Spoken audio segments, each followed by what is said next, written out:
Buenas tardes, esta es la tercera sesión del segundo módulo del Diplomado de Derecho de Familia, y lo que vamos a tratar el día de hoy es el tema de la patria potestad. La patria potestad es un instituto de derecho de familia. Básicamente lo que comprende es una serie de derechos, deberes que tienen los padres hacia los hijos.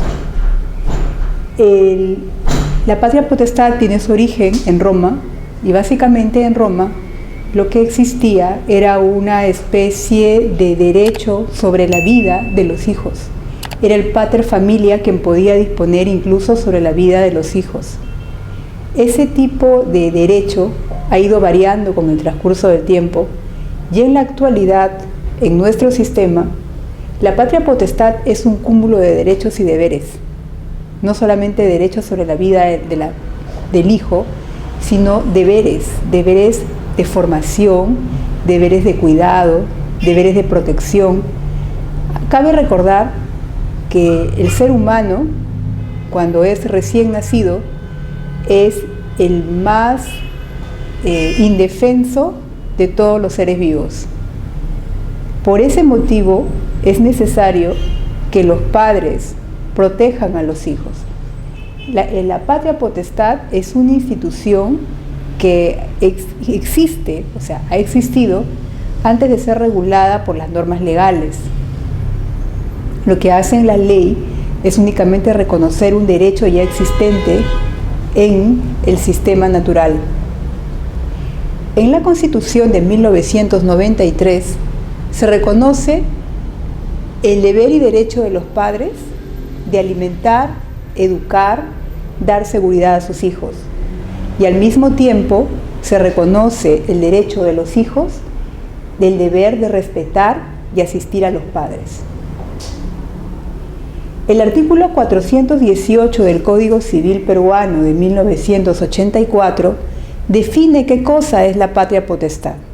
Señala que la patria potestad es el deber y derecho de cuidar a la persona y bienes de sus hijos menores. Cuando decimos persona y bienes de sus hijos menores, hablamos no solamente de un aspecto personal, sino también de un aspecto patrimonial.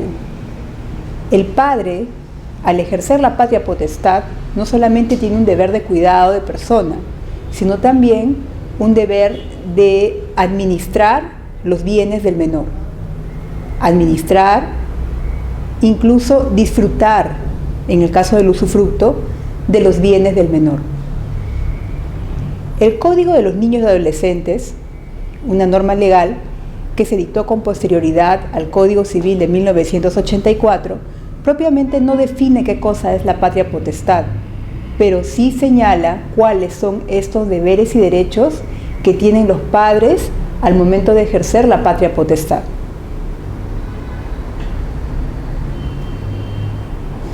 La patria potestad es en sí una institución del derecho de familia que comprende un cúmulo de derechos y deberes recíprocos entre padres e hijos. Al decir recíprocos, entendemos que no solamente los padres tienen los derechos y deberes hacia los hijos, sino que también los hijos tienen derechos y deberes de protección para con los padres. Lo que se busca con la patria potestad es el desarrollo integral de la persona. O sea, la patria potestad no solamente es un tema que se desarrolla dentro del derecho de familia entre padres e hijos, sino también es una institución de orden público, de tal manera que el Estado también se ve comprometido dentro del ejercicio de la patria potestad. Es por eso que todos esos derechos y deberes que surgen dentro de la familia son regulados a través de los códigos, Código Civil, Código de Niño y Adolescente, con la finalidad de que la familia se desarrolle y se desenvuelva dentro de un núcleo de valores. Un núcleo de valores que va a formar personas con valores, personas capacitadas para desarrollarse dentro de la sociedad y formar una sociedad correcta donde las personas puedan vivir en paz y armonía. Es por eso la importancia de la familia, del derecho de la familia y del ejercicio de la patria potestad. La patria potestad es una institución de dos dimensiones. Hablamos de una dimensión de parte de los padres y una dimensión de parte de los hijos. Los padres, al ejercer la patria potestad, básicamente lo que están logrando es su realización como personas, a través del desarrollo de sus hijos. Muchas veces escuchamos decir a los padres: me siento orgulloso o orgullosa de lo que ha logrado mi hijo. Los logros de mi hijo son mi realización. Una madre, hace poco he escuchado a una madre decir: me siento contenta de que mi hija ahora es ministra de este gobierno. No solamente es el logro de ella, sino que es un logro de la familia, es un logro personal. O decir a los padres: yo quiero que mi hijo llegue a ser lo que yo no he podido llegar a ser. Yo me veo reflejado en él a través de mi esfuerzo y yo colaboro a que él logre obtener lo que yo no he podido lograr hacer. Es por eso que se dice que los padres se reflejan en sus hijos y se sienten realizados con el desarrollo de sus hijos. Esa es la dimensión de la patria potestad por parte de los padres. También existe una dimensión de la institución por parte de los hijos. Los hijos tienen derecho a recibir apoyo, amparo, sustento, educación, protección y ejemplos de vida. Recibir apoyo, no solamente hablamos de un apoyo material, sino también de un apoyo económico, en vista de que un menor de 2 meses, por ejemplo, no puede sustentarse, no puede trabajar para sustento. Un menor de edad muchas veces no está capacitado para el trabajo, no debería trabajar, debería desarrollarse como niño, y es obligación de los padres sostenerlos dentro de sus posibilidades, darles los servicios básicos para que estos puedan desarrollarse, proveerles alimentos para que estos puedan desarrollarse, darles apoyo, no solamente apoyo económico, sino también apoyo moral, darles aliento ante todos sus emprendimientos, amparo, sustento, educación. Educación en el sentido de que los padres tienen el derecho de poder escoger qué tipo de educación van a tener sus hijos. Yo puedo escoger si mi hijo estudia en un colegio religioso, en un colegio laico, en un colegio donde se dé principal importancia, por ejemplo, a las matemáticas, a un colegio donde se dé mayor prioridad al tema de los idiomas, donde puedan obtener bachillerato automático, donde tengan una carrera técnica, todo dependiendo de las posibilidades que yo como padre pueda tener y pueda brindar a los hijos para formarlo con valores y con capacidad de poder desarrollarse y sostenerse dentro de la sociedad. Es necesario que los hijos, a través de este apoyo, sustento, alimento, educación, formación que reciben de los padres, puedan incorporarse al seno de la sociedad.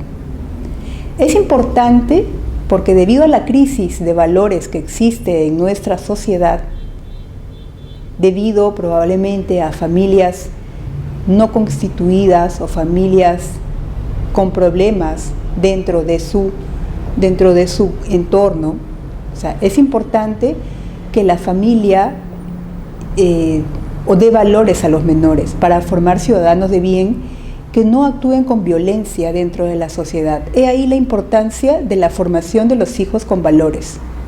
Y he ahí la importancia de la correcta aplicación de la patria potestad.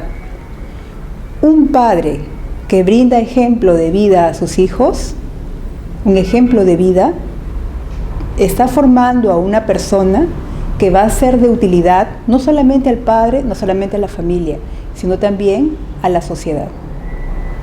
Esa es la dimensión de la patria potestad como institución del derecho de familia. Por parte de los padres, la realización que ellos puedan tener al momento de formar hijos. Y por parte de los hijos, el hecho de recibir apoyo, amparo, sustento, educación, protección, ejemplos de vida. No solamente decirle al hijo, yo quiero que seas una buena persona de trabajo, honorable, que no mientas, sino que también el padre, a través de sus ejemplos, brinde formación a los hijos. ¿Cuáles son los signos distintivos de la patria potestad? En principio, como ya hemos dicho, es una institución del derecho de familia al darse entre personas vinculadas por el parentesco. Cuando vimos en la clase pasada en qué casos las familias se vinculan por parentesco, distinguimos el parentesco sanguíneo y el parentesco en caso de que una persona se incorpore a una familia por matrimonio con uno de los integrantes. Dijimos, por ejemplo, si Juan y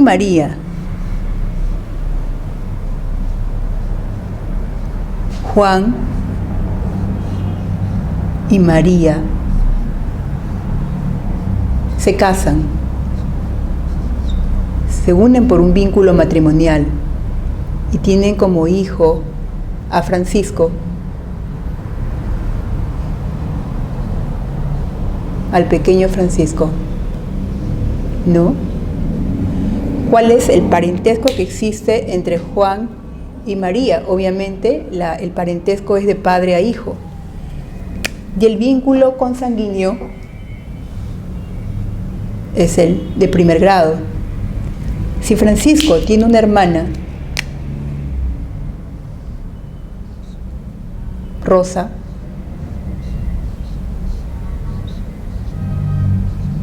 el vínculo entre Francisco y Rosa sería consanguíneo de segundo grado. Generalmente, cuando existen los impedimentos, llámese para matrimonio, impedimentos matrimoniales, o de repente para efectos sucesorios, cuando hablamos de herederos, parientes colaterales en primer, segundo grado, hasta el cuarto grado, o de repente que no son consanguíneos hasta el segundo grado, básicamente nos estamos guiando por estas normas de parentesco.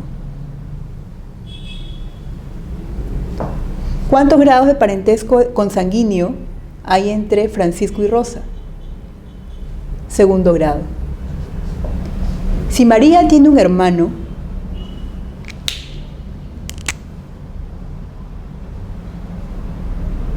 llámese Luis, ¿no? Luis se casa, digamos, con Lady, y entre ellos, bueno, tienen a un hijo, Santiago. ¿Qué grado de parentesco hay entre Santiago y Rosa? El grado de parentesco se cuenta subiendo hasta el tronco, primer grado, se sube hasta los padres, primero, segundo. Esos dos son hermanos, por tanto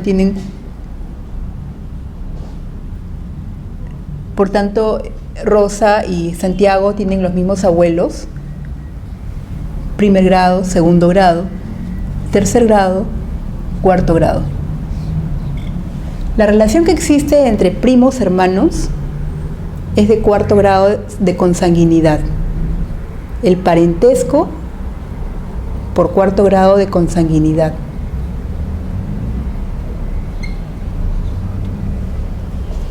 Primero, segundo, tercero, cuarto. Cuando vimos los temas de adopción, también vimos que la adopción judicial también se puede realizar con parientes hasta el cuarto grado de consanguinidad. En este caso, cuando hablamos de la institución de derecho de familia, también la patria potestad como institución de derecho de familia se da entre parientes. En este caso, únicamente padres e hijos. El derecho de patria potestad es un derecho personalísimo. No se puede heredar ni legar a otra persona. Cuando hablábamos de la adopción o del impedimento matrimonial, señalábamos o vinculábamos a estas personas con sus parientes colaterales, consanguíneos o sus parientes por afinidad. Supongamos que Francisco se casa. Francisco se casa con Lucía.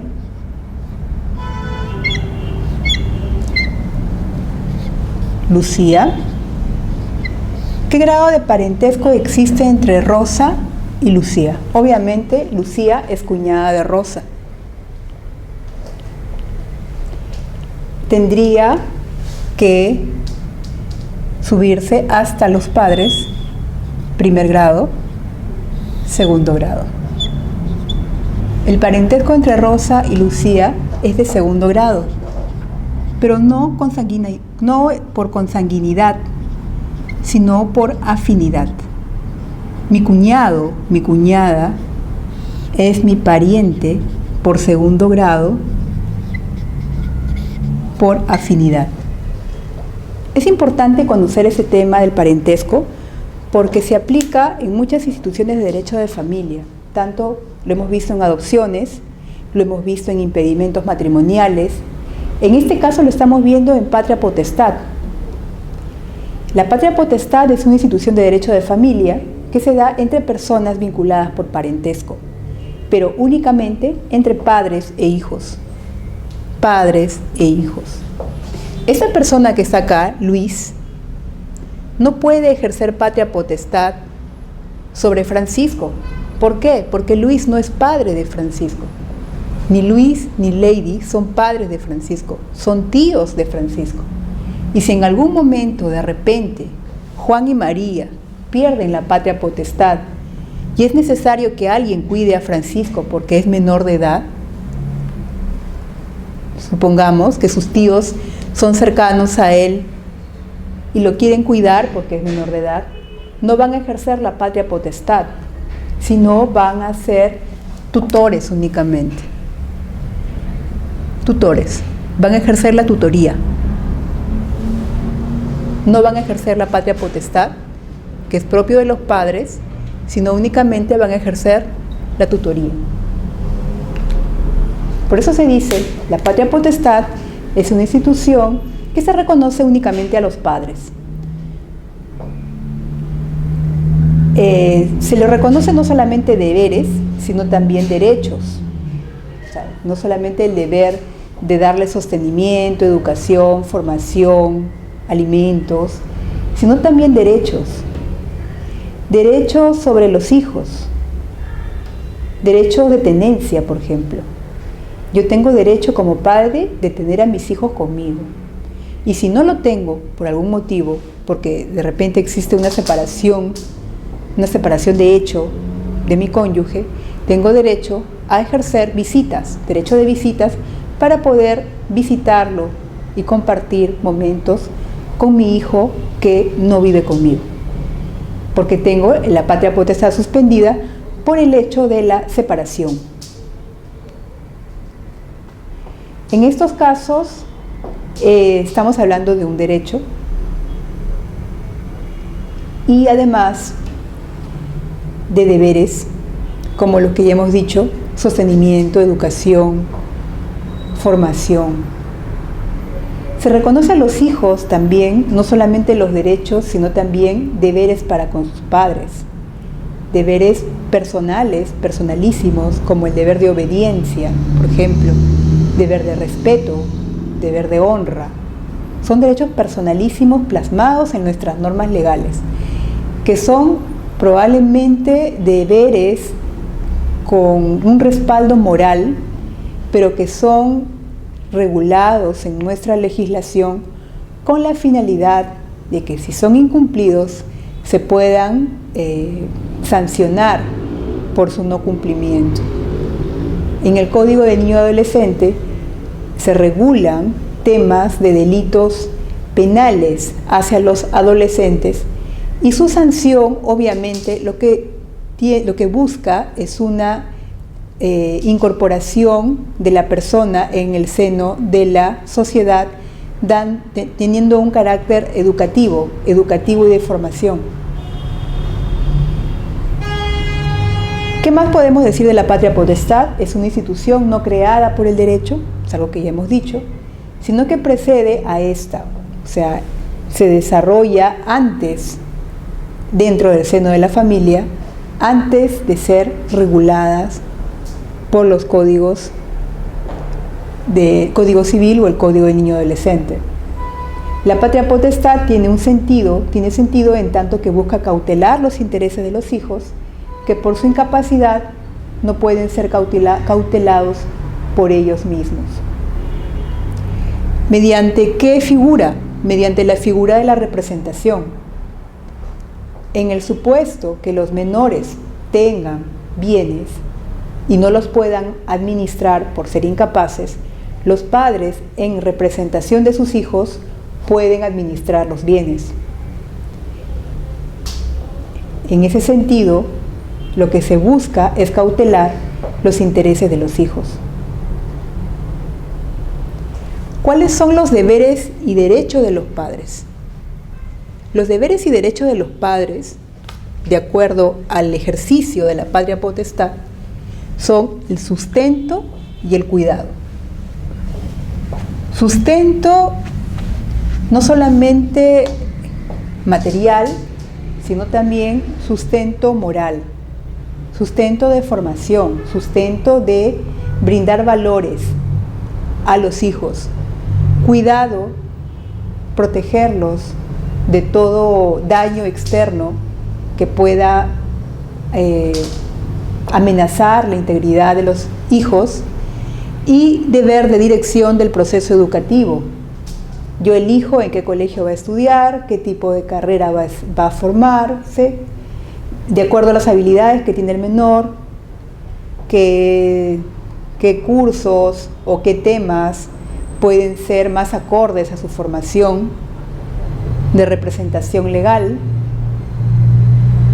Los derechos de los padres, la tenencia, que es el derecho a tener al hijo consigo, vivir con él y recibir ayuda de sus hijos y el usufructo respecto de los bienes que puedan pertenecer a los hijos. También es un derecho que se ejerce como atributo de la patria potestad. Son deberes de los hijos, se dijo, la obediencia, el respeto, la honra, y son derechos de los hijos el sustento, la asistencia, la protección y la educación. La patria potestad es una institución exclusiva de los padres. Únicamente los padres pueden ejercer el derecho de patria potestad. Los padres de manera igual. Desde la Constitución del 79 no existe distinción en la categoría de hijos. No existe la distinción entre hijos ilegítimos y los hijos legítimos. Todos los hijos tienen iguales derechos. Por lo tanto, los padres, sean matrimoniales o extramatrimoniales, de acuerdo a nuestra legislación, pueden ejercer el derecho de patria potestad de manera tan igual como si fuera un matrimonial, un hijo matrimonial o un hijo extramatrimonial. De igual manera, no existe distinción entre varón y mujer. La patria potestad puede ser ejercida por la madre, tan igual como también puede ser ejercido por el padre. Antes, el padre tenía derechos sobre todos los integrantes de la familia, no solamente sobre los hijos, sino que también sobre la esposa. La esposa, la cónyuge, dependía del esposo. Ahora, con la igualdad de género, la patria potestad puede ser ejercida por ambos padres de manera igual. Derecho personalísimo, porque únicamente puede ser ejercido por los padres, no puede ser legado a un tercero, no puede ser heredado a un tercero, no puede ser cedido a un tercero. Únicamente son los padres del menor quienes ejercen la patria potestad. En el caso de las adopciones, como el adoptado se vincula a la familia como si fuera un hijo matrimonial, en ese caso el adoptado, el padre, el adoptante, el padre del adoptado, va a ejercer también derecho de patria potestad a pesar de que no sea su hijo natural. Es importante señalar esto porque es un derecho personalísimo, pero únicamente no es ejercido por el padre natural, sino que también puede ser ejercido por el padre legal. En este caso, hablamos de un adoptante. Es un derecho inalterable, intransmisible e irrenunciable. Además, sus normas son de orden público, por lo que ya hemos expresado en un principio, es importante que esté regulado el derecho de patria potestad a pesar de que es un instituto natural, porque forma personas con valores que van a ser insertadas en la sociedad e interesa no solamente a la familia, sino a toda la sociedad en su conjunto, qué tipo de personas van a salir de las familias correctamente constituidas y correctamente formadas con valores. Tiene carácter temporal. ¿Por qué decimos que tiene carácter temporal? Porque la patria potestad únicamente se ejerce por un tiempo, hasta que el hijo obtenga la mayoría de edad, 18 años, o 16 años en el caso de que ejerza alguna profesión u oficio. En esos casos ya se extingue la patria potestad y los hijos pueden desvincularse o trabajar, imaginariamente trabajar y desvincularse del seno de la familia. En ese caso ya se extinguiría la patria potestad de los padres del menor. Rango constitucional. ¿Por qué rango constitucional? Porque vimos en un principio que el artículo 6 de la Constitución de 1993 reconoce el deber y el derecho de los padres de alimentar, educar, dar seguridad a sus hijos y el deber de los hijos de respetar y asistir a los padres. Obviamente estamos hablando de un tema de reciprocidad. Si el hijo, cuando era incapaz, cuando era una persona desvalida, recibió apoyo de los padres, es lógico que cuando los padres sean ancianos, este hijo deba retribuir todo lo que su padre hizo por él. Es razonable. Si es una persona con valores, obviamente que va a retribuir todo lo que su padre hizo por él. Le va a prodigar alimentos, sustento, salud y protección. Si es una persona, digamos, que ya trabaja, digamos, no es menor de edad, ni tampoco el padre es anciano, es deber de los hijos también apoyar a la familia, o sea, no solamente en temas de apoyo moral, sino también de apoyo económico. Cuando ya una persona es un adulto mayor y no puede sustentarse, no puede sostenerse, es deber de los hijos apoyar a los padres, por términos morales y por términos de valor. Todo este tema, todo este tratamiento de familia tiene rango constitucional. Y también cuando nos referimos al tema del interés superior del niño, estamos hablando ya de tratados internacionales que son reconocidos por nuestro sistema con rango constitucional.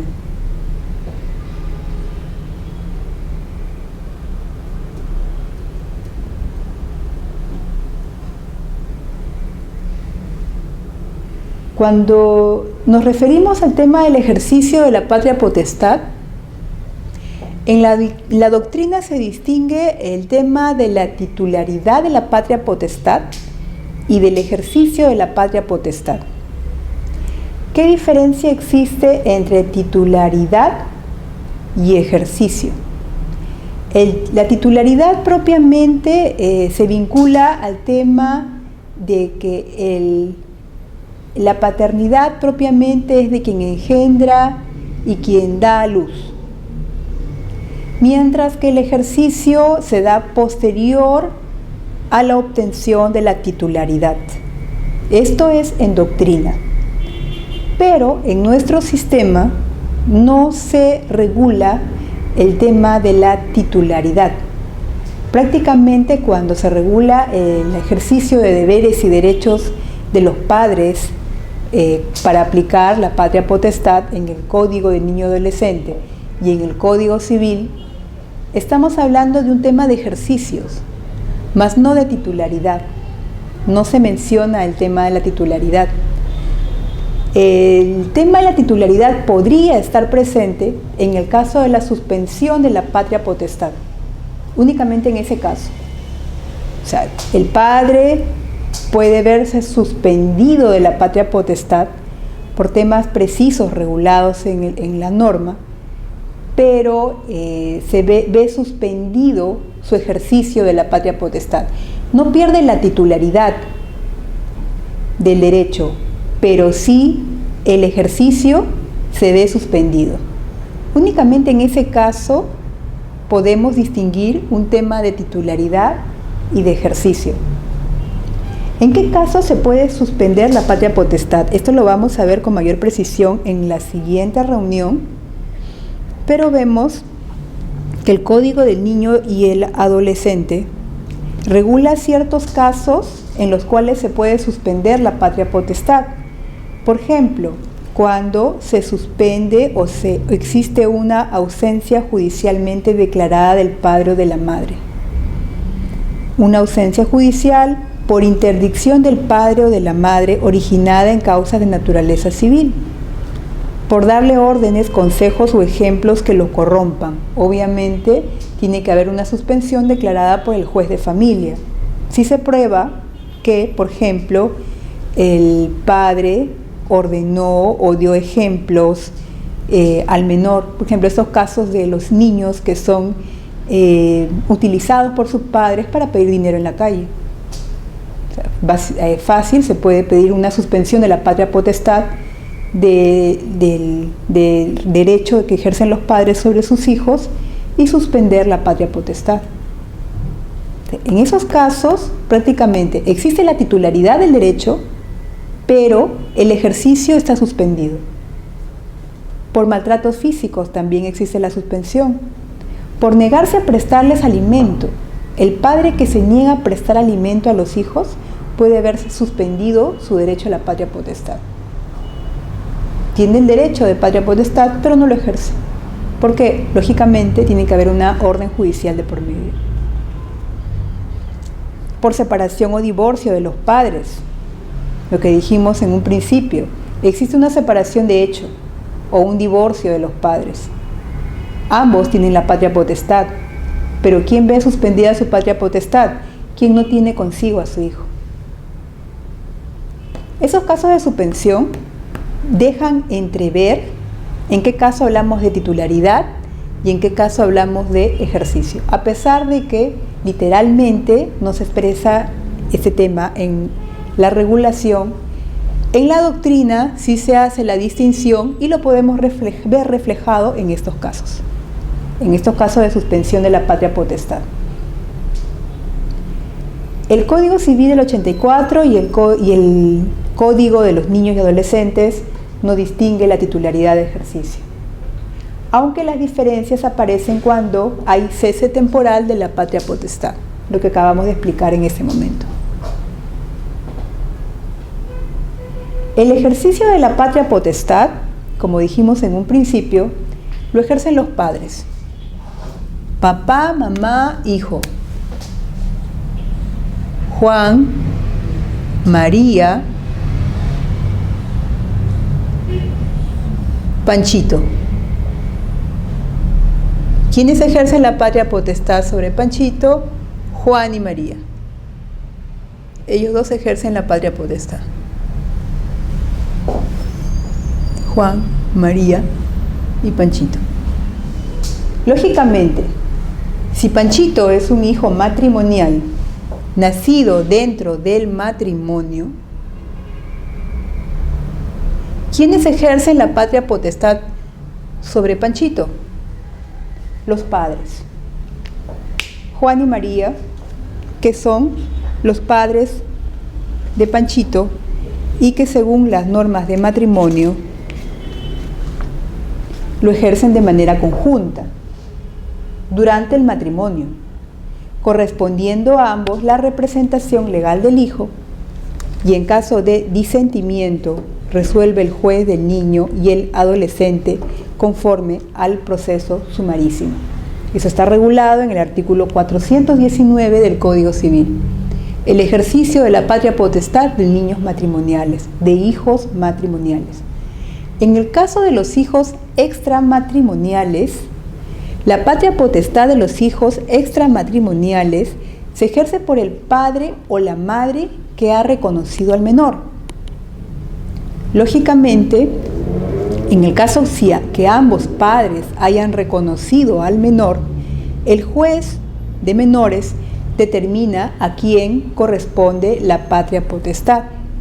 Para ello va a considerar ciertos elementos, como por ejemplo el sexo del menor, la edad del menor, la circunstancia de vivir juntos o separados de los padres y en todo caso a los intereses del menor. Cuando hablamos de intereses del menor, quiere decir con quién de los padres el niño o el hijo tiene mayor empatía. Cuando un niño ya es mayor de 7 años o de 10 años, ya puede elegir con quién quedarse. Un niño de 7 años, por ejemplo, ya puede decidir o puede distinguir entre qué es lo bueno y qué es lo malo. Lógicamente todavía es un incapaz, pero puede señalar o discernir con quién se lleva mejor o con quién se siente mejor o con quién está mejor, con quién lleva una vida digna y puede elegir con quién quedarse. Quién de ellos va a ejercer la tenencia y quién de ellos va a ejercer la patria potestad. En el caso de menores, el juez verifica la edad del menor. Se prefiere a la madre en el caso de las mujeres y si el hijo tiene menos de 3 años, también se prefiere a la figura materna. Pero hay excepciones. Si de repente el menor vive mejor con el padre y es comprobado de que el padre le da mejor calidad de vida, entonces se prefiere obviamente al padre, aquel que le da mayor calidad de vida al hijo.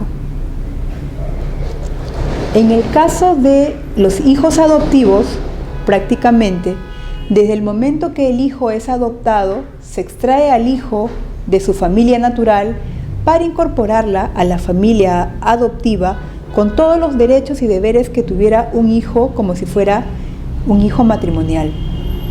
¿Y quién va a ejercer la patria potestad? Va a ejercer la patria potestad los padres adoptantes, el padre adoptivo. El artículo 377 señala que por la adopción el adoptado adquiere la calidad de hijo del adoptante y deja de pertenecer a su familia consanguínea. En todo caso, quien ejerce la patria potestad va a ser el padre que ha adoptado al menor. Y en el caso que los padres sean menores de edad, ¿quién ejercería la patria potestad de los hijos de los padres menores de edad? Lógicamente, no lo va a poder hacer el padre menor de edad. Lo haría su representante. ¿Quién? El abuelo de los niños. El artículo 421 establece que la patria potestad sobre los hijos menores, señala acá, cuando el padre sea menor de edad, el juez puede confiar a un curador la guardia de la persona o de los bienes del hijo, si así lo exige el interés de éste cuando el padre no tenga la patria potestad. Ese es el tema. Nadie va a ejercer la patria potestad. Si no, se va a confiar a un curador la guarda de la persona o de los bienes del hijo, si así lo exige el interés de éste. Generalmente la tutela o la guarda la ejerce el abuelo. Cuando un padre es un menor de edad, es muy común que quien ejerza la guarda de ese hijo, que es hijo de un menor de edad, sea el abuelo, quiere decir el padre del papá menor de edad.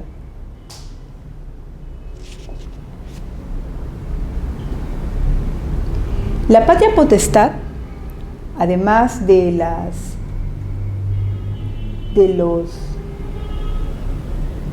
dimensiones que vimos en un principio, tanto para padres como para hijos, tiene contenido. La patria potestad tiene un doble contenido, un contenido personal y un contenido patrimonial. Yo tengo deberes como padre, tengo derechos como padre, tanto de índole personal como de índole patrimonial sobre los bienes de mi hijo. Por tanto, patria potestad no solamente son derechos personales, no solamente es un derecho con contenido personal, sino también es un derecho con contenido patrimonial.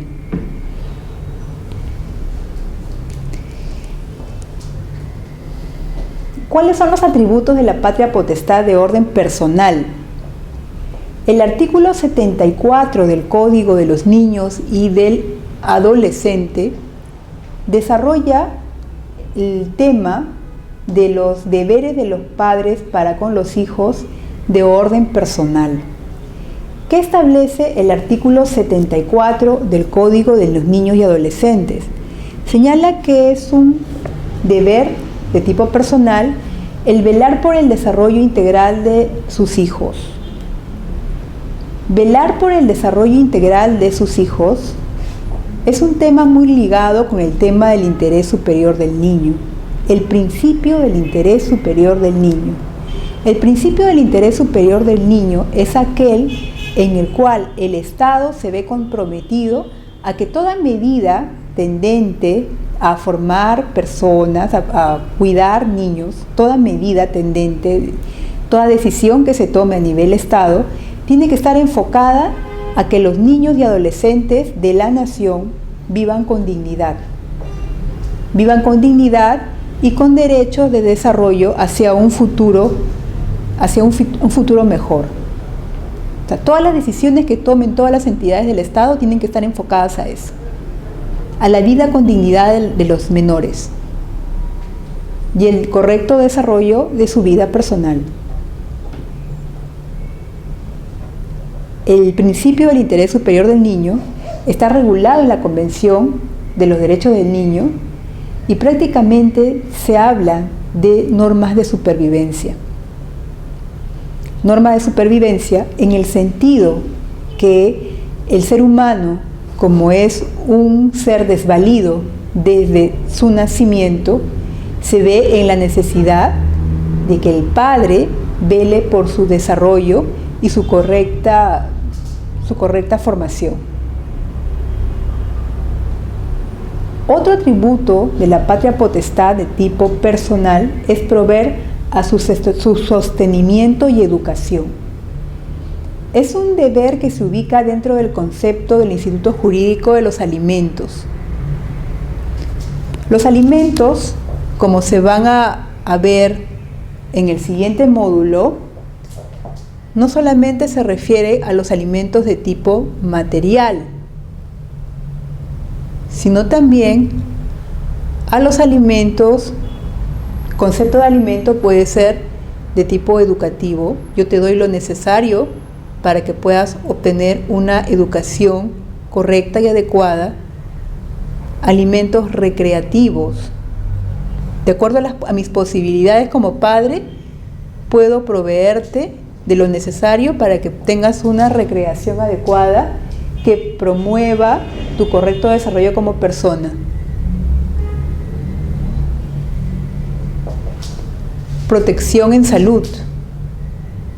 De acuerdo a las capacidades económicas que tenga, puedo proteger al menor para que tenga una correcta atención médica. Todo esto está inmerso dentro del deber de proveer su sostenimiento y educación. Es un deber personal.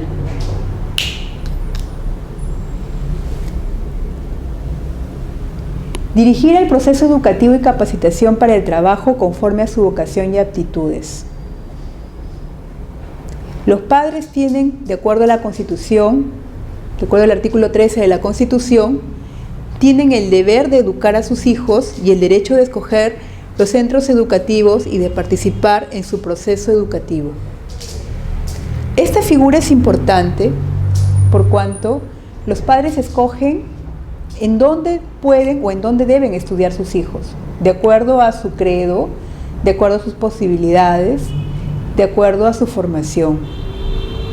Existen muchas sentencias del Tribunal Constitucional en las cuales se prohíbe el uso de crucifijos, por ejemplo, en algunas instituciones educativas, por cuanto no todos tienen el mismo credo. Entonces existen, por ejemplo, comunidades que no necesariamente son católicas y tienen el derecho de escoger un colegio donde necesariamente no se profese la religión católica. Obviamente, si los padres tienen una creencia católica, también tienen el derecho de escoger un colegio donde se proporcione a su hijo formación de tipo católica, donde se le proporcione creencias de tipo católica. O de repente lo más importante para un padre es que tenga conocimientos o aptitudes matemáticas y lo escriben en colegios donde se enseñan temas de matemática o temas de formación técnica. O sea, es derecho de los padres escoger en qué centro educativo puede formarse su menor hijo. Tiene el derecho de escoger dónde formarse. Es también otro deber del padre darle buen ejemplo de vida. Darle buen ejemplo de vida. De acuerdo a su comportamiento, proporcionarle el ejemplo adecuado al menor para que éste pueda aprender conductas de valor y poder desenvolverse o desarrollarse como una persona correcta. ¿Por qué es importante esto? Porque muchas veces muchos padres llevan a sus hijos a la mendicidad. O sea, vemos a muchas personas en las calles pidiendo dinero con sus hijos alrededor. Más que nada lo vemos en épocas de Navidad o en épocas de fiestas patrias. En Navidad es más común. Entonces, no es correcto que una persona que tenga capacidad de trabajo dedique a su hijo a la mendicidad. No es correcto que una persona que tiene capacidad económica tenga deudas impagas o niegue el pago de deudas o de repente robe o extorsione delante de sus hijos y formen una banda con los miembros de su familia, una banda criminal con los miembros de su familia. Eso es dar un mal ejemplo a los hijos. Entonces, existe un supuesto por los cuales se puede suspender la patria potestad hasta poder retirar la patria potestad, si es que se dan estos malos ejemplos. Y en su correlato, como correlato, es un deber personalísimo de los padres darle buen ejemplo de vida a sus hijos. Con respecto al tema de la corrección, este numeral fue derogado por la Ley 30.403. La Ley 30.403 prohíbe el castigo físico. O sea, no está permitido que los padres castiguen físicamente a los hijos, porque estamos hablando ya de un tema de violencia familiar. Entonces, ese castigo moderado del cual antes era muy conocido en la antigüedad, o sea, es muy conocido el tema de a chicote te formé, o con el chicote de 3 puntas te convertiste en un hombre de bien. ¿Para qué psicólogo si con el chicote de 3 puntas formamos a personas correctas y de valores, ¿no? Esos temas que antes eran muy normales ver dentro de las familias, en la actualidad son temas que son sancionados porque son considerados dentro de lo que conocemos como violencia familiar. Este numeral fue derogado, o sea, está prohibido corregir moderadamente porque la corrección moderada se confunde con el tema de violencia, de maltrato físico. Lógicamente, al momento de derogar el numeral, también derogaron el tema de los buenos ejemplos de vida. Entonces, esto consideramos no adecuado. O sea, han debido únicamente derogar el tema de la corrección moderada o de repente la corrección con violencia, pero han debido todavía contemplar el tema de los buenos ejemplos de vida. En estos casos, cuando derogaron el numeral, lo derogaron en su totalidad. No debió derogarse el tema de los buenos ejemplos de vida. ¿Por qué se derogó el tema de la violencia familiar o el tema de la corrección moderada? Porque ya en el Código del Niño Adolescente existe un título sobre la corrección del menor a través de medidas de protección al niño que cometa infracción en la ley penal. O sea, esto no sé qué tanto pueda ser aplicable, porque en la realidad los temas de sanciones a adolescentes infractores de la ley penal los vemos prácticamente en temas de maranguita o temas de gringallo, por ejemplo, donde no se sabe si realmente los están resocializando o les están brindando mayor conocimiento de técnicas criminal. Entonces eso ya depende de un tema de administración penal, de política penal. Obviamente a un menor no le puedes dar las mismas sanciones de tipo penal que a una persona mayor, sino lo que se busca es resocializar, educar, darle formación en la medida de lo posible. También es un atributo de la patria potestad representar al menor en los actos civiles, mientras no tenga capacidad de ejercicio y no tenga responsabilidad civil. El artículo 45 del Código Civil regula los temas de en qué casos una persona puede ser incapaz relativo. El artículo 45 establece, está para este lado,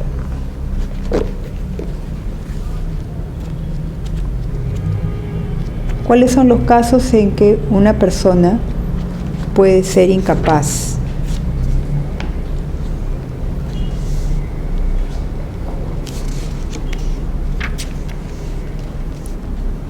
El artículo 44 señala en qué casos una persona puede ser incapaz relativo.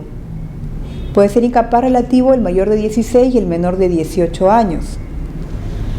Y puede ser incapaz absoluto los menores de 16 años, salvo para aquellos actos determinados por ley. En estos casos, estos menores que pueden tener incapacidad absoluta, de acuerdo al artículo 43, o incapacidad relativa, de acuerdo al artículo 44, pueden ser representados por sus padres para los actos de la vida civil. De acuerdo al artículo 45 del Código, se establece que los representantes legales de los incapaces, los padres, ejercen los derechos civiles de estos según las normas referentes a la patria potestad, tutela y curatela. Un menor de 18 años, mayor de 16 años, incapaz civil, es representado por su padre en el ejercicio de la patria potestad. De igual manera, un menor de 16 años caso de un incapaz absoluto, también es representado por su padre en el ejercicio de la patria potestad. Un representante legal para actos civiles. Cuando vamos o nos desplazamos, ya dejamos el Código Civil y nos desplazamos al Código del Niño y del Adolescente, encontramos también los derechos de los padres para con los hijos en el ejercicio de la patria potestad. Un derecho personalísimo del padre en ejercicio de la patria potestad es el derecho de la tenencia. La tenencia, por la tenencia, los padres tienen derecho a tener a sus hijos en su compañía, recurriendo a la autoridad si fuere necesario para recuperarlos. La tenencia es una institución más conocida como un atributo de la patria potestad. ¿Quién ejerce la tenencia? El padre que ejerce la patria potestad. El padre que no ve suspendida la patria potestad. Porque si un padre tiene suspendida la patria potestad, por razones obvias, no puede ejercer la tenencia. La tenencia únicamente es ejercida por el padre que en ejercicio de la patria potestad.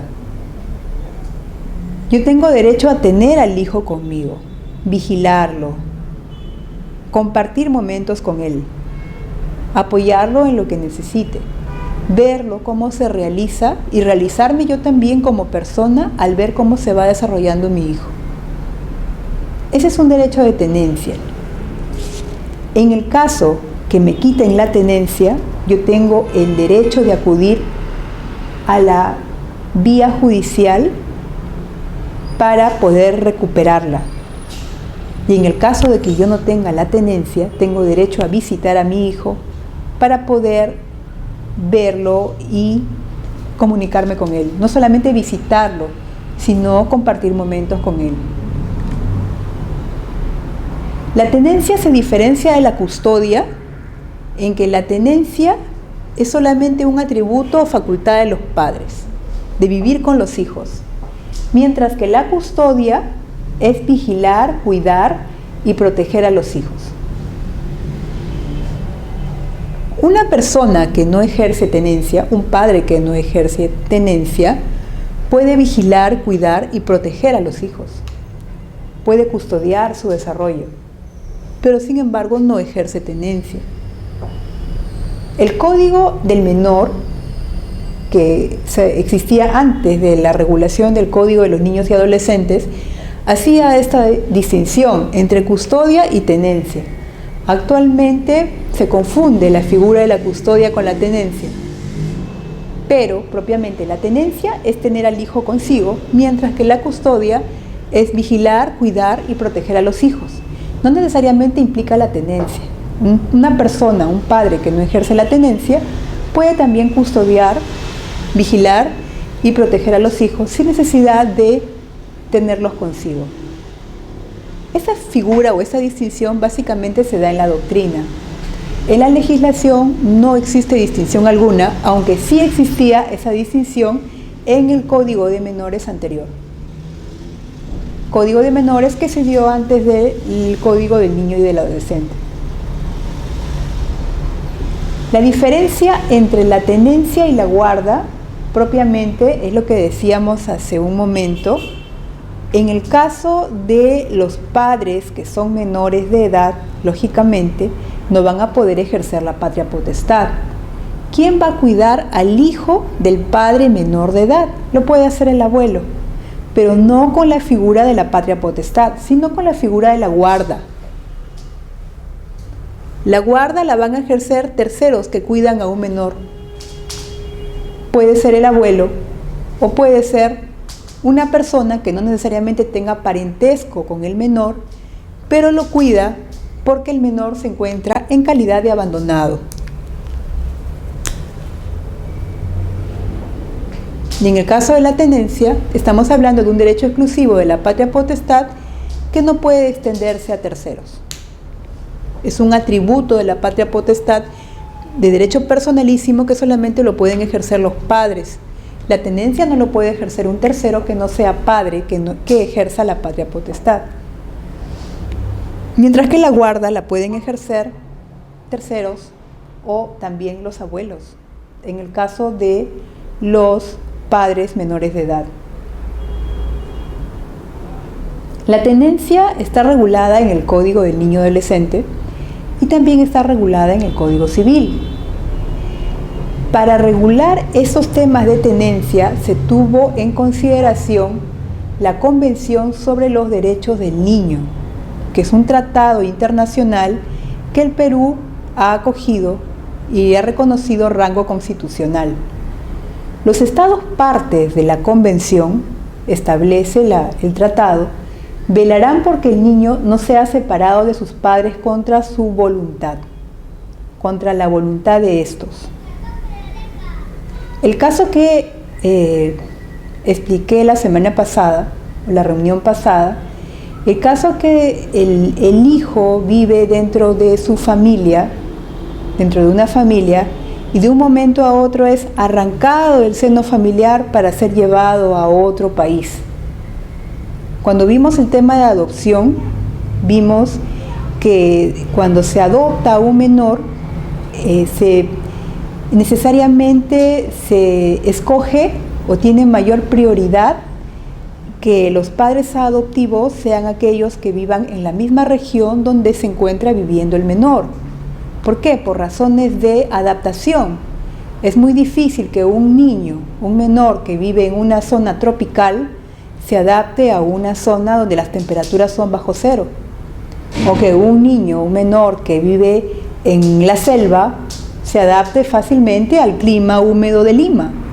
O el menor que vive en Lima, en una zona templada, se adapte al calor fuerte del norte, de Piura, por ejemplo. Entonces, en esos casos, los estados partes velarán porque el niño no sea separado de sus padres contra su voluntad. O sea, si él quiere vivir con sus padres, tiene derecho de vivir con ellos, salvo que exista una reserva de revisión judicial. O sea, se vea que bien, este niño vive con los padres naturales, pero vemos que estos padres no son de lo mejor para el niño.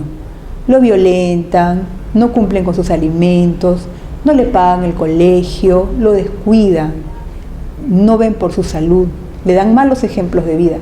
En esos casos, mediante una revisión judicial, las autoridades competentes pueden determinar la separación del menor de ese seno familiar, que de repente no es el mejor, no es el más adecuado, esto en vista del interés superior del niño. Cuando los padres no vivan juntos, cuando ya hablamos del tema de la tenencia, papá, mamá no viven juntos. La tenencia se determinará de común acuerdo en principio. O sea, es razonable que los padres del menor acuerden de manera voluntaria quién se va a quedar con el menor, tomando el parecer del niño, es lo que dijimos. Cuando un menor ya puede determinar o discernir entre qué es lo bueno, qué es lo malo, con quién vivo mejor, con quién me siento mejor, con quién tengo mayor calidad de vida o con quién tengo mayor empatía, yo puedo elegir con quién de ellos quedarme. Lógicamente es algo muy duro someter a un menor de edad en una audiencia y preguntarle con cuál de ellos quieres quedarte. Es necesario que en esas audiencias, lo establece el Código del Niño Adolescente, actúe un equipo multidisciplinario. No solamente estén presentes los abogados y los padres del menor, sino que también psicólogos, trabajadores sociales que vean por la salud mental y la integridad del menor. Muchas veces un menor, al escoger con cuál de ellos quiere quedarse, prácticamente lo que siente es que está defraudando al padre con el cual no se va a querer quedar. Eso a la larga puede traer problemas psicológicos, problemas mentales, problemas de conducta. Cuando se solicita la opinión del niño, es sabido que en las audiencias no están presentes los padres. Simplemente está el juez, el psicólogo y un profesional de la salud o una trabajadora social. Pero los padres no están presentes cuando el menor determina. Los padres se enteran por quién se ha elegido, lógicamente, cuando ya sale la resolución o se describe qué cosa fue lo que se desarrolló en la audiencia. El derecho a elegir es un derecho que está regulado en la Convención sobre los Derechos del Niño. Los niños tienen derecho a elegir con cuál de ellos puede quedarse, o en todo caso el juez decidirá. De no existir acuerdo, el juez decidirá. Ese tema también ha sido regulado en el artículo 81 del Código de los Niños y Adolescentes. El juez, para decidir la tenencia, va a tener ciertos criterios regulados en el Código de los Niños y Adolescentes, en el artículo 84. El juez va a decidir que el hijo deberá permanecer con el progenitor con quien convivió mayor tiempo, siempre que le sea favorable. Supongamos, el hijo vivió toda la vida con su papá y con él se ha identificado. Él le provee de mejor calidad de vida y de un momento a otro aparece la madre y se quiere llevar al menor. Existe el criterio de que el hijo menor de 3 años es de preferencia que viva con la madre. Pero en estos casos, si el hijo, supongamos, ha vivido toda la vida con su padre y de un momento a otro la madre se aparece cuando el niño tenía 2 años y medio, no es dable que la mamá se pueda llevar al menor si es que el hijo ya está acostumbrado a vivir con el padre y con la familia de su padre.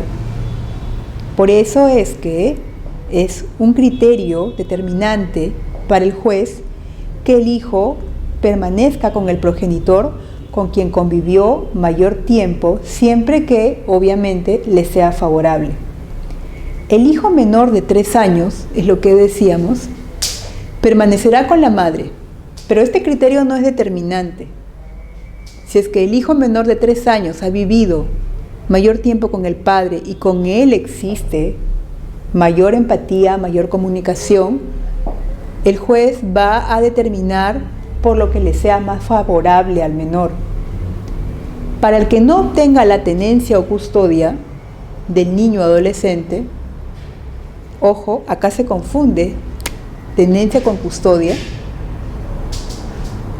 En el código se trata la figura de la tenencia y la custodia de manera similar, cuando hemos visto que la tenencia y la custodia no es lo mismo.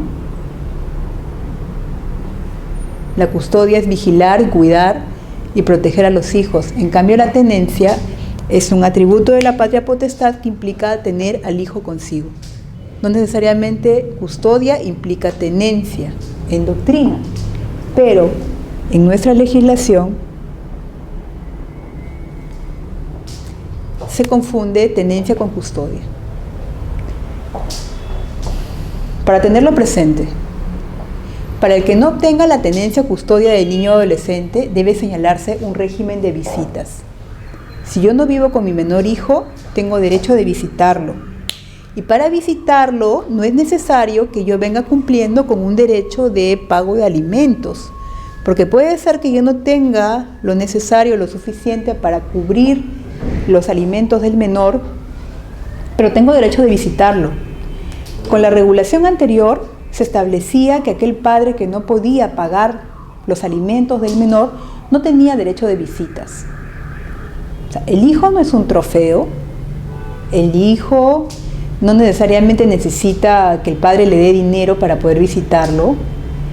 El hijo necesita probablemente mantener una relación, un vínculo con su padre o su madre que no ejerce la tenencia. Y es por eso que el legislador modificó ese aspecto y se señala que para ejercer régimen de visitas no necesariamente debo estar pagando alimentos. Eso lo vamos a ver más adelante. Cuando Tocamos el tema de aspectos procesales de la tenencia. El titular de la acción va a ser el padre o la madre cuyo cónyuge o conviviente le arrebate a su hijo. O sea, aquel que no tenga la tenencia es quien va a demandar. No va a demandar aquel que ejerza la tenencia, va a demandar aquel que no tenga la tenencia.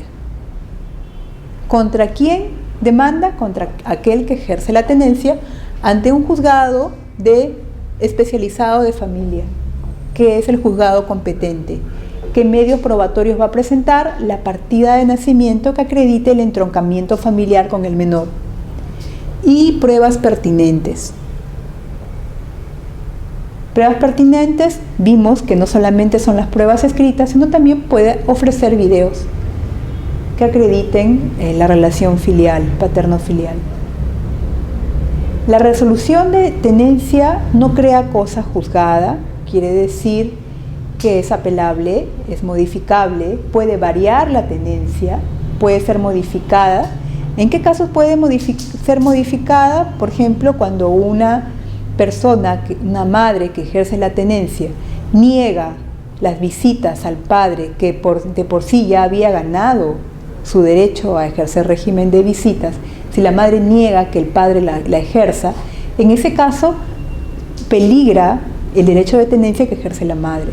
Puede ser que esa resolución pueda ser variada y se pueda otorgar la tenencia para el padre que no ejerce el derecho de tenencia. ¿En qué plazo puede interponerse la acción de modificación? Estamos hablando del tema de modificación. Cuando hayan transcurrido 6 meses de la acción originaria, y puede ser antes si esté en peligro la integridad del niño y del adolescente. Supongamos que es la madre quien ejerce la tenencia y la madre se dedica a ingestar drogas, sea una drogadicta. Ella tiene la resolución de tenencia, pero es una drogadicta y corre en peligro la vida del menor.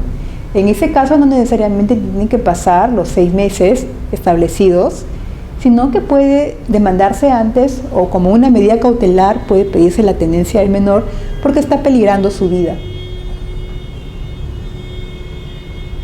Cuando hablamos del derecho de visitas, lógicamente, el derecho de visitas lo va a ejercer aquel padre que no tiene la tenencia y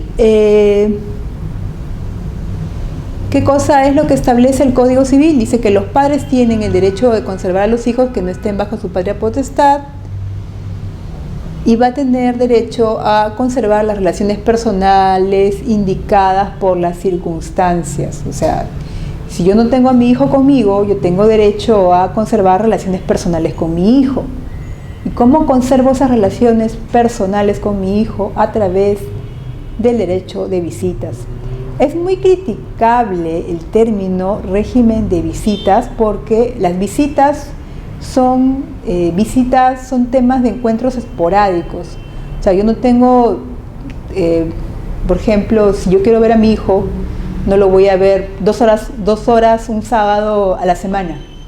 O sea, no voy a ver limitado ese tiempo.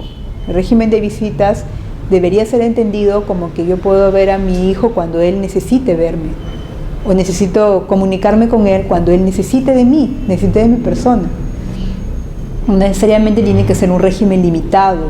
O sea, lógicamente el régimen de visitas tiene que determinarse a favor del menor. Los padres que no ejerzan la patria potestad tienen derecho a visitar a sus hijos, para lo cual deberán acreditar con prueba suficiente el cumplimiento o la imposibilidad del cumplimiento de la obligación alimentaria. Eso es lo que estábamos viendo, lo que dijimos en un principio. Antes, el padre que no podía o que no cumplía con el derecho de alimentos no podía ejercer el régimen de visitas.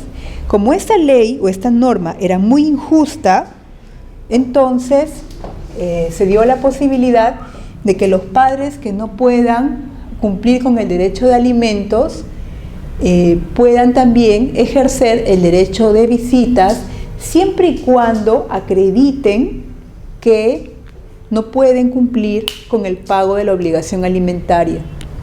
Supongamos una persona perdió su trabajo no puede pagar los alimentos, obtener un trabajo en estas circunstancias puede demorar hasta meses, un medio año, 4 meses, 5 meses, medio año. A veces una persona no puede obtener un empleo cuando lo ha perdido, entonces durante ese tiempo probablemente no puede cumplir con el derecho alimentario que cumplía normalmente. El hecho que durante ese periodo no pueda cumplir con el deber alimentario no va a restringir el derecho que tiene el padre de poder visitar a su hijo. No se va a permitir de que el hijo se vea afectado por este hecho externo. Y tampoco se va a maltratar de manera psicológica al padre para que no pueda visitar al hijo. Muchas veces los hijos son la razón de ser de los padres y son el motivo por el cual ellos quieren continuar en la lucha, en la vida. Y sería muy dañino pretender que un padre no visite a su hijo por el hecho que no pueda cubrir los alimentos. Así lo entendió el legislador y por eso que se dio la modificación. Si alguno de los padres hubiera fallecido, lógicamente, se encontrará fuera del lugar del domicilio o se desconociera su paradero, podrán solicitar el régimen de visitas los parientes hasta el 4º grado de consanguinidad de dicho padre. Esto también, cuando vemos el tema de la consanguinidad, ¿quiénes son los parientes consanguíneos en 4º grado? Supongamos que ella tiene una hermana y esta hermana tiene su esposo, tienen un hijo,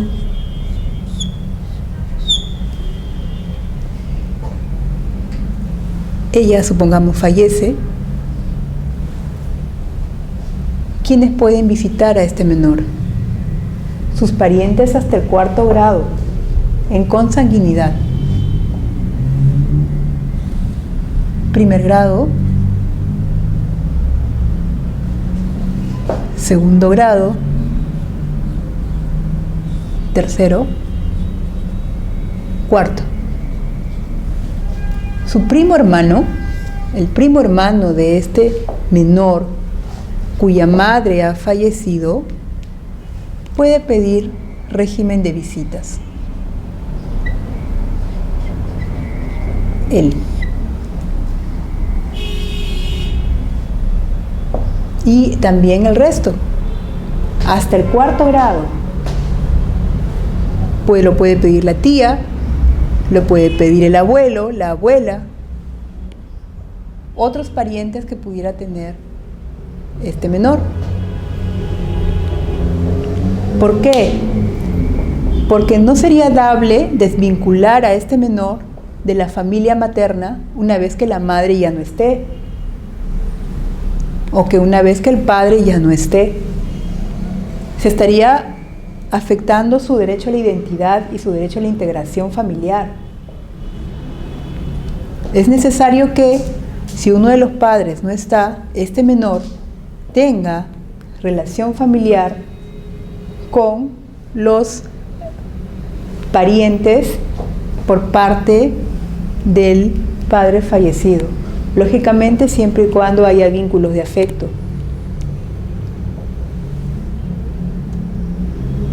El régimen de visitas decretados por el juez podrá extenderse a los parientes hasta el 4º grado de consanguinidad y 2º de afinidad. Cuando hablamos de 2º de afinidad, normalmente hablamos de los cuñados, ¿no? Los cuñados.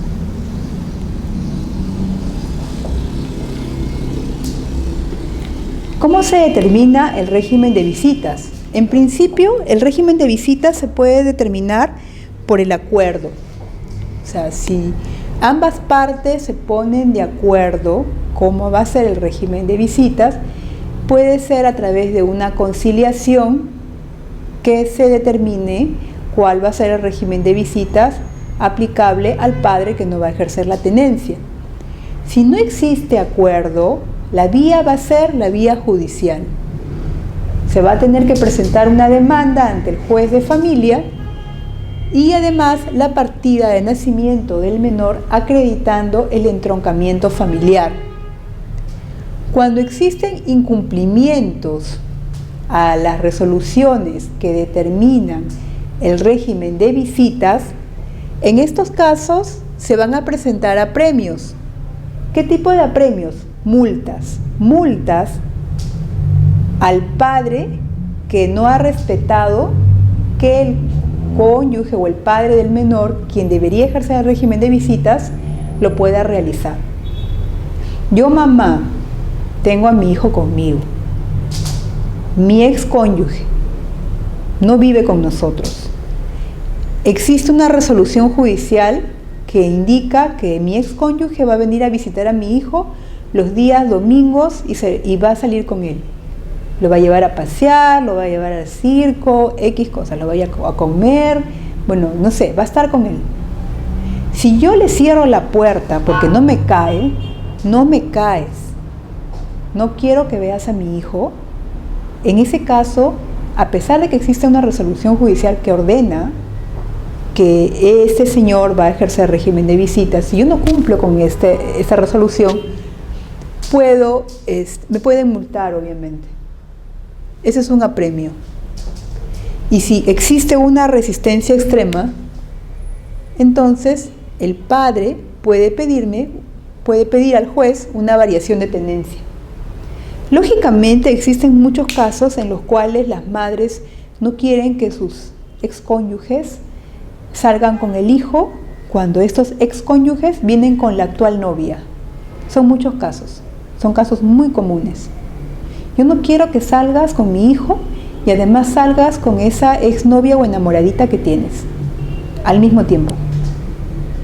Si tú sales con mi hijo, sales solamente con mi hijo, pero no sales con la enamoradita más. ¿Será dable esto? Lógicamente sí, porque quien tiene derecho a la visita es el padre, no la novia. Probablemente es cuestión de preguntar al hijo, ¿tú te sientes bien saliendo con tu padre y él además salga con la novia? El hijo puede tener problemas psicológicos. Entonces es cuestión de que se aplique el régimen de visitas, pero que sea un régimen de visitas adecuado y correcto. No de que yo te saco el día sábado por la noche y nos vamos a la pollada, donde todo el mundo bebe licor y quiero que tú veas esa escena, cuando tú no estás acostumbrado a vivir así. Yo como madre me puedo oponer a ese tipo de régimen de visitas, lógicamente sí. Entonces tampoco es de que yo no respeto la resolución y me ponen un apremio. O sea, toda conducta debe ser evaluada previamente para que pueda ponerse un apremio o pueda determinarse si existe una resistencia que pueda provocar la variación de la tenencia.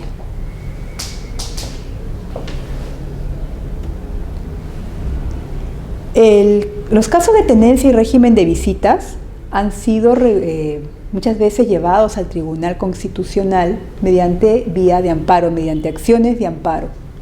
En estos casos, por ejemplo, tenemos el expediente 01817-2009, que señala que a pesar que en la vía judicial ordinaria se ha determinado un régimen de visitas a favor de la madre demandante, por particulares circunstancias que rodean el presente caso, por los derechos cuya protección se solicita y por los sujetos beneficiarios, el proceso de habeas corpus, o sea, resulta que una madre tenía régimen de visitas y el padre del menor no dejaba que ésta ejerza el régimen de visitas, ella interpone un habeas corpus y en primera instancia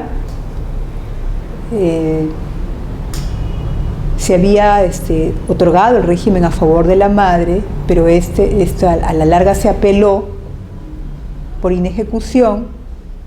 Entonces, en esos casos, señala el tribunal que el proceso de habeas corpus que había interpuesto la madre era la vía idónea para resolver la controversia planteada, toda vez que se encuentra en riesgo la libertad personal e integridad de los menores, así como su desarrollo armónico e integral. O sea, es un habeas corpus que se interpuso en primera instancia y posteriormente el Tribunal Constitucional señala que era la vía adecuada para poder ejercer el derecho de régimen de visitas. Porque si ese régimen de visitas había sido determinado y no había sido ejercido por oposición del padre y la madre interpone el habeas corpus en primera instancia, el tribunal colegiado señala que es la vía pertinente para poder ejercer el derecho de visitas, respetando siempre la libertad personal, integridad personal del menor, así como su desarrollo armónico e integral.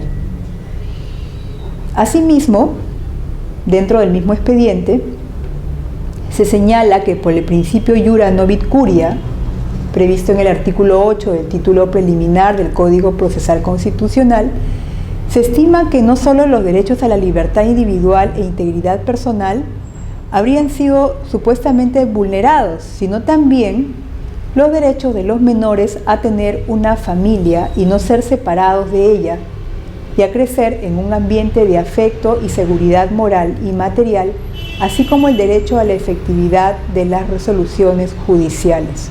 ¿Por qué se habla de un principio de iura novit curia? Porque probablemente la parte demandante no había señalado dentro de las normas de derecho que este precepto era un precepto constitucional, el derecho de los niños de vivir en un ambiente adecuado, tener una familia, no ser separados de ella, pero el juez, como conoce del derecho y las partes son las que manifiestan o conocen los hechos, es quien aplica, mediante el principio iura novit curia, esta norma constitucional, y considera que además se está violentando el derecho de los menores de vivir en una o dentro de una familia adecuada y no ser separados de sus familias nucleares. Otra jurisprudencia del Tribunal Constitucional, mediante el expediente 04-227-2010, también se hace referencia a un habeas corpus que había interpuesto el padre que no ejercía o que no podía ejercer el régimen de visitas. Señala, es posible apreciar de lo actuado que el caso ha desbordado claramente las posibilidades de actuación de jurisdicción ordinaria, así es que una sentencia de habeas corpus emitida el 2 de junio del 2009 no haya podido ser ejecutada hasta el 6 de septiembre del 2011, o sea, casi 2 años que existía una resolución. Sin embargo, no había sido ejecutada. Ante eso, en la parte que no podía ejercer su derecho interpone un habeas corpus, y el Tribunal Constitucional considera adecuado interponer habeas corpus ante esos casos.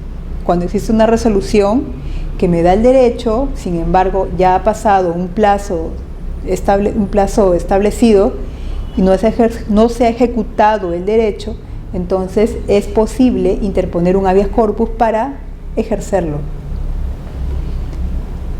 Señala la resolución, por tanto, en el presente caso, la falta de ejecución de la sentencia de habeas corpus resulta vulneratoria al derecho a la tutela procesal efectiva en conexidad con el derecho de la menor favorecida a crecer en un ambiente de afecto y seguridad moral.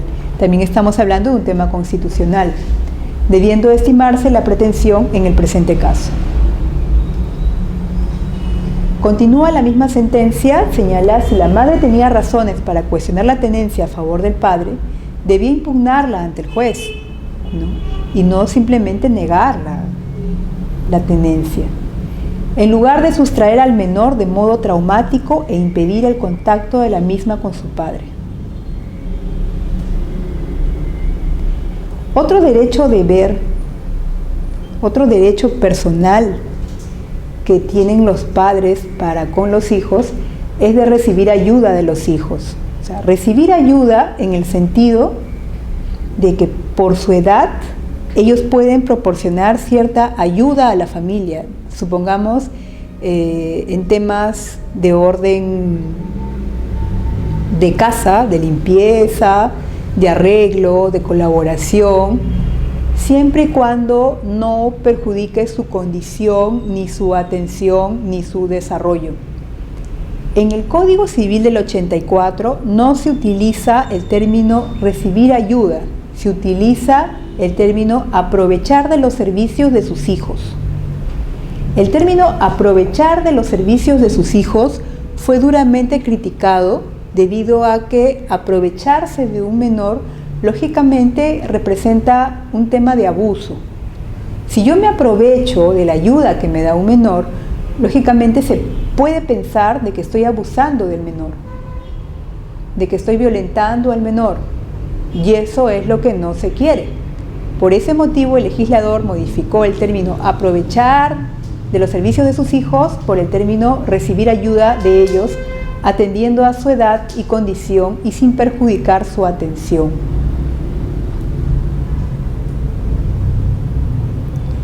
Cuando hablamos del tema de usufructo, también es un derecho de los padres para con sus hijos y lo vamos a desarrollar de manera más detallada en la próxima sesión, porque vamos a ver temas de derechos patrimoniales de los padres para con los hijos.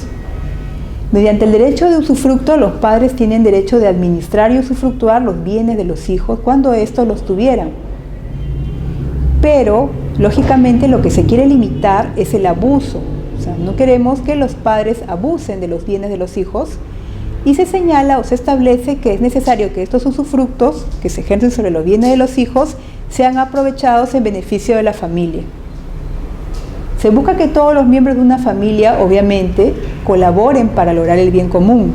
No es que el padre abuse de los bienes de su menor hijo en beneficio propio, sino es que se va a usar y disfrutar estos bienes del menor en beneficio de toda la familia.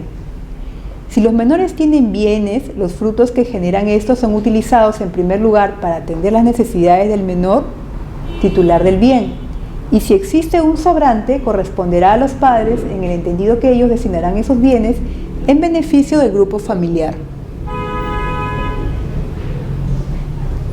Cuando hablamos de los deberes de los menores en el ejercicio de la patria potestad, hablamos del tema de la obediencia, del respeto y del deber de honrar a los padres. Obediencia, el término obediencia implica obedecer en lo que sea calidad de vida. O sea, no voy a obedecer eso si me obliga a mendigar en la calle, obviamente. Respetarlo y honrar, o sea, no hacer quedar mal a los padres. Y en el caso de los derechos, los hijos tienen facultad para obligarse a renunciar derechos, aceptar donaciones, herencias o legados, o también, o sea, si es posible que ejerzan alguna profesión o oficio, tienen facultad para trabajar. No, eso sería todo, muchas gracias. Y continuamos la próxima reunión con el tema de los derechos y deberes patrimoniales que surgen del derecho de patrimonio de la patria potestad. Gracias.